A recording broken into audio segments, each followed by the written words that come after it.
Inson burgutdan so'ragan ekan: osmonga ko'tarilgan vaqting hech qulab ketishdan qo'rqqanmisan deganda, burgut nima deb javob bergan bilasizmi?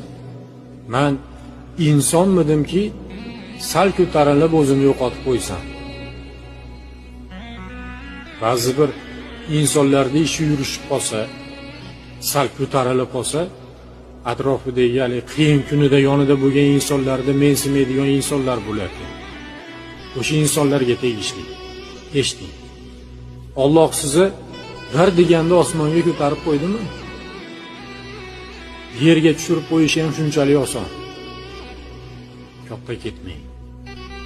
Hamma narsa o'tkinchiligini hech qachon esingizdan chiqarmang. Ehtiyot bo'lib uching. Qulab tushishingiz mumkin. Sog' bo'ling.